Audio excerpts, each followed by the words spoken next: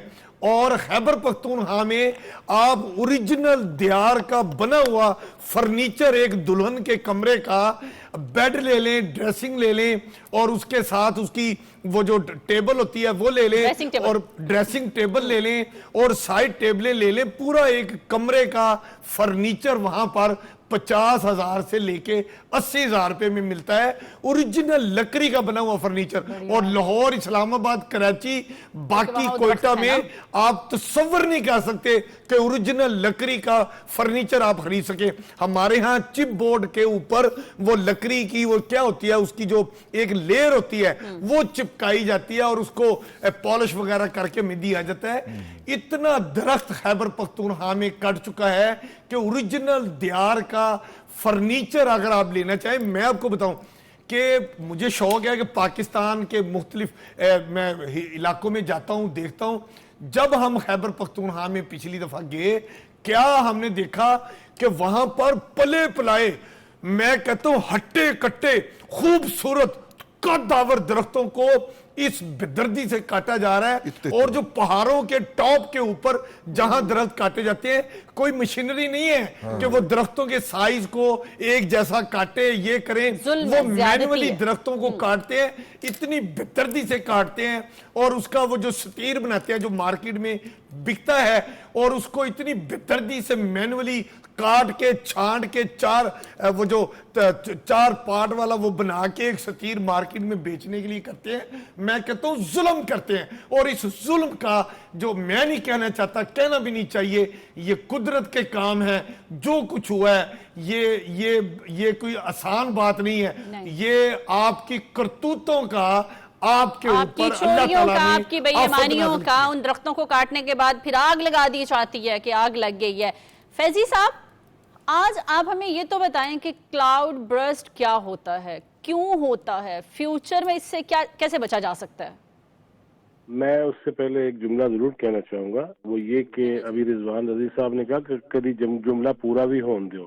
میرے دوستوں نے جو بات یہ کی کہ درخت کاٹے گئے، شہتیر بن گئے، اور پھر رضی صاحب نے اپنے سر کی مماثلت بھی دی، وہ سب اپنی جگہ، پھر امین حفیظ صاحب نے بتا دیا.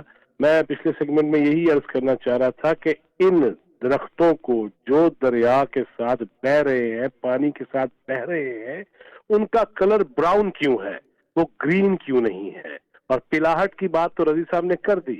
اس کی وجہ یہ ہے کہ یہ کاٹ کے پھینکے گئے تھے، یہ اٹھائے جانے تھے، ان کو لے کے جایا جانا تھا. اور پھر میرے بھائی جو امین حفیظ کہہ رہے ہیں کہ وہ دیار کی یا دیگر جو اعلیٰ اقسام کی لکڑی ہے، ان کے تو انہوں نے فرنیچر اور دلہن کے جہیز کی بات تو کر دی، لیکن وہاں جا کے دیکھیں دروازوں پہ جس طرح کے لگے ہوئے ہیں نقش و نگار کے ساتھ، وہ اسی لیے لگ جاتے ہیں. ہم تو ٹاٹ کا جو ہے وہ دروازہ بنانے کے قابل ہو رہے تھے کہ یار خدا نہ خواستہ اس قدر نہ صفاقیت ہو جائے.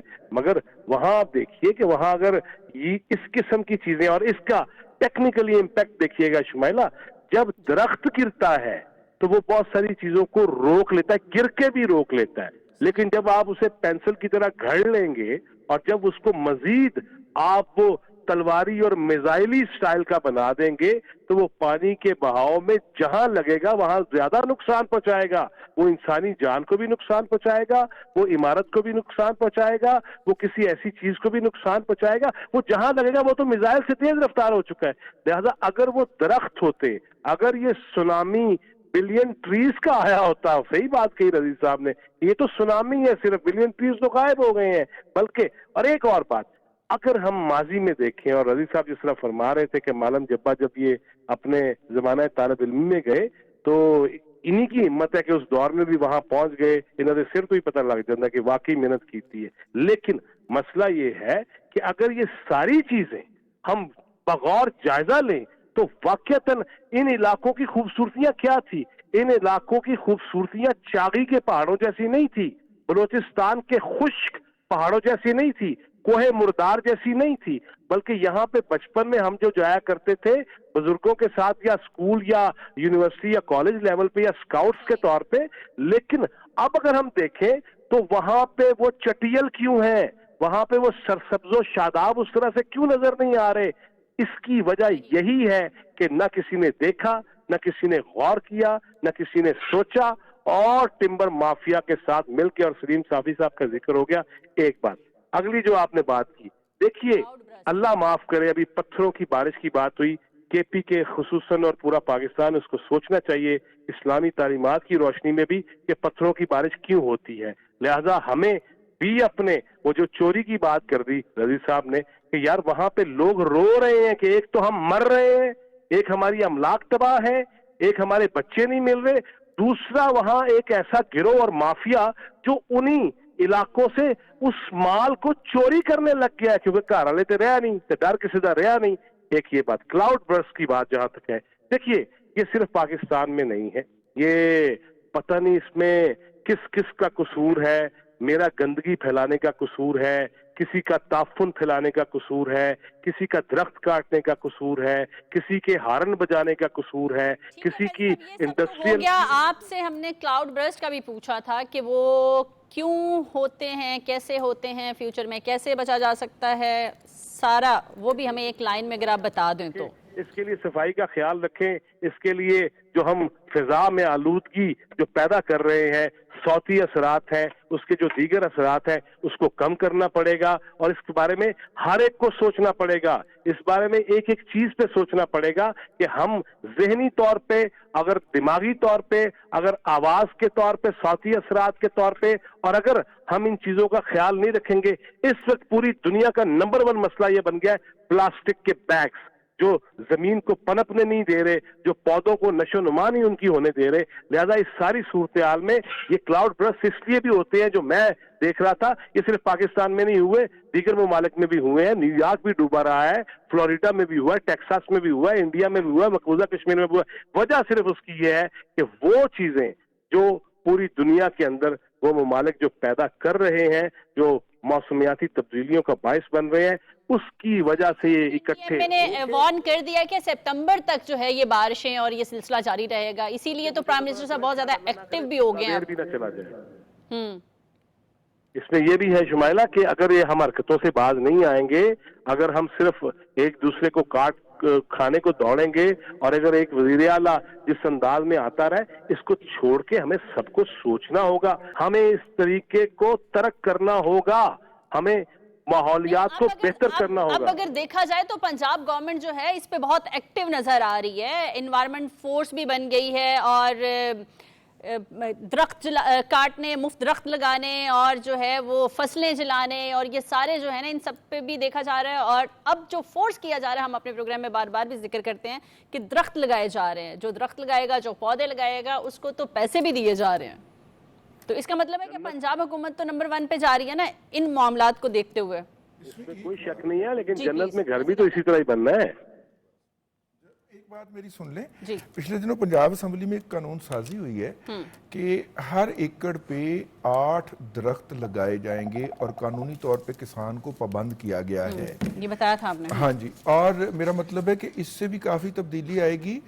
اور 2 کروڑ درخت لگانے کا مریم نواز شریف صاحبہ نے اس دفعہ ٹارگٹ دیا ہے نہروں کے کناروں پہ, سکولوں کے اندر, بلکہ یہ بعض سکولوں کو تو پنجاب حکومت اڈاپٹ کروا رہی ہے درختوں کے حوالے سے کہ آپ درخت لگانا چاہتے ہیں, اس کا اتنا خرچہ ہے, آپ وہ دیجئے اور وہاں پہ بچوں کی چھاؤں کے لیے درخت لگوائیے, ان درختوں کی حفاظت بھی رہے گی اور آپ کی مستقبل کے حوالے سے انویسٹمنٹ بھی اچھا رضی دادا, گھروں کو لے کے بھی کوئی بات ہوئی ہے کہ گھروں میں بھی اتنا گھروں میں پورشن بھی کور ہو؟ ایک انہوں نے دیا ہے ٹول فری نمبر, اگر آپ اپنے گھر میں کوئی پودا لگوانا چاہ رہے ہیں تو ان کی ٹیم ہے, اس نمبر پہ کال کیجئے. نہیں, گھروں کو اتنا آپ نے کور کرنا ہے, اس کی مطلب بنانا ہے اور اتنا جو ہے وہ پورشن خالی رکھنا ہے درختوں کے لیے, قانون کے تحت ہر جگہ پہ ہے. یہ قانون کی وائلیشن صرف کچی آبادیوں میں نہیں ہوتا, صرف کچی آبادیوں میں ہوتی ہے, جو بھی ریگولیٹڈ ایریاز ہیں وہاں پہ تو یہ طے ہے کہ اتنا ایریا آپ نے درخت کتنے ضروری ہیں یہ تو اب ہم نے سامنے دیکھ لیا. اور یہ جو کہہ رہے تھے نا درخت بلین ٹری, وہ جو سونامی کا ورڈ یوز کیا تھا نا رضی دادا, میرا خیال ہے وہ سونامی کا ورڈ بڑا نیگیٹو ہے اور وہ بربادی کے لیے, تباہی کے لیے استعمال ہوتا ہے, کوئی اچھے کاموں کے لیے نہیں. یہاں پہ لیں گے ایک چھوٹی سی بریک, ہمارے ساتھ رہیے.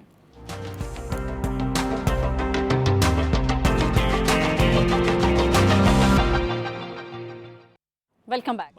رضی دادا, چھتوں کی صفائی اور نکاسی آپ کو یقینی بنائیں. دیواروں کو محفوظ بنانے کے لیے لپائی اور پلستر کروائیں. بوسیدہ اور کچے مکانوں میں قیام سے گریز کریں.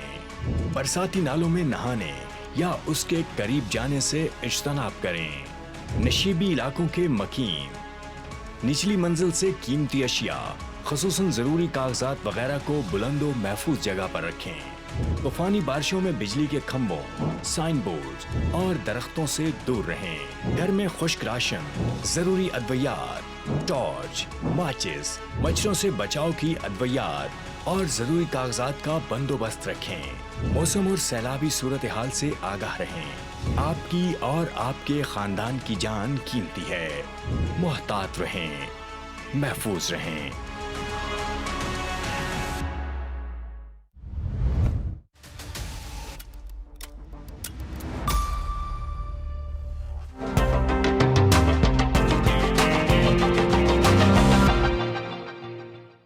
Welcome back. رضی دادا, بسم اللہ. آپ کے فرینڈ, آپ کے لو ٹرمپ صاحب نے بھارت کے ساتھ اپنے تجارتی مذاکرات کیوں کینسل کر دیے؟ دیکھیے, بنیادی طور پہ امریکہ جو سمجھتا ہے یا یورپ جو سمجھتا ہے کہ بھارت نے ان کو ڈسیو کیا ہے. یہ میں ان کا اوورال جو ان کے بیانات ہیں, جو ان کی باڈی ہے, لینگویج ہے, وہ میں دیکھنے کے بعد عرض کر رہا ہوں کہ ادروائز یہ پل بھر میں کیا ماجرا ہو گیا کہ جنگل کا جنگل ہرا ہو گیا. ٹھیک ہے نا, مطلب کہ ہوا کیا ہے بھائی, یہ اتنے زیادہ مخالف کیوں ہو گئے؟ وہ سمجھتے ہیں کہ پچھلے 20-25 سال سے بھارت نے ان کو دھوکہ دیا ہے, ان سے مفادات سمیٹے ہیں, اپنی معیشت کو مضبوط بنایا ہے, اپنے بڑے بڑے انٹرپرنیور امبانی اینڈ کمپنی پیدا کیے ہیں, لیکن اس کے عوض جو ہم سے وعدہ کیا تھا کہ چائنا کے مقابلے کے اندر اس خطے میں ہم سب سے بڑی قوت کے طور پہ اس سے ٹکرائیں گے اور نیٹ سیکیورٹی پرووائیڈر ہوں گے, وہ وعدہ اس نے پورا ہی نہیں کیا. پہلا ٹیسٹ آیا مئی 2025 کو اور یہ دھڑام سے گر گیا, اور نتیجے کے طور کے اوپر ان کو اپنی ساری انویسٹمنٹ ڈوبتی ہوئی نظر آئی ہے. اسی لیے وہ اب ان کے ساتھ وہ والی لاڈیاں کرنے کو تیار نہیں ہیں. یہ اس کی تفصیل آپ کو, یہ لاڈیوں کی تفصیل آپ کو جواد فیضی بتائیں گے, لیکن وہ والی لاڈیاں کرنے کو تیار نہیں ہے جو پچھلے 20 سے 25 سال سے چل رہی تھی. اور یہ ہم سنتے تھے کہ وہاں پہ جناب لائن لگی ہوئی ہے انڈینز کی جو مسلسل امریکہ پہنچی جا رہے ہیں فار ان نون ریزن, پتہ ہی نہیں چلتا تھا. وہ پتہ چلا کہ خود ہی وہاں پہ جعلی کمپنیاں بنی ہوئی تھیں, وہ خود ہی اپوائنٹمنٹ لیٹر جاری کرتی تھی انڈیا میں بیٹھے لوگوں کو اور خود ہی ان کو اٹھا کے امریکہ پہنچا دیا جاتا تھا. اب اس کی بھی انویسٹیگیشنیں شروع ہو گئی ہیں. اب وہ وہاں پہ جو خالستان کے حامی لوگوں کی, ان کے سفارت خار ان کے قتل کی جو سازشیں بناتے ہوئے پائے گئے, وہ بھی وہاں پہ موجود ہیں. تو شمائلہ, یہ جو ہے اصل میں یہ اس کا نتیجہ ہے. اب دیکھیے گا, ابھی یورپین یونین سے بھی ان کے اوپر ٹیکس بھی لگے گا اور پابندیاں بھی لگیں گی.